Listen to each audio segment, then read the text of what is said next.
How to control your helicopter in Gunship Battle. First of all, open the game on your device and start a mission or enter the tutorial mode to practice helicopter controls. Knowing how to move your helicopter and aim properly is important to survive missions.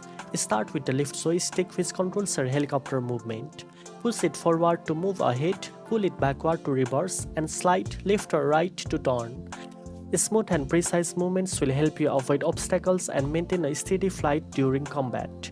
Next, focus on the right joystick, which is used for aiming and shooting. During gameplay, make use of your helicopter's special abilities such as missiles, bombs, and defensive skills. Keep track of your helicopter's health and ammo. Collect upgrades, coins, and power-ups during missions to boost your performance and firepower. This ensures you can survive longer and complete objectives efficiently. Finally, practice controlling different helicopters in the game.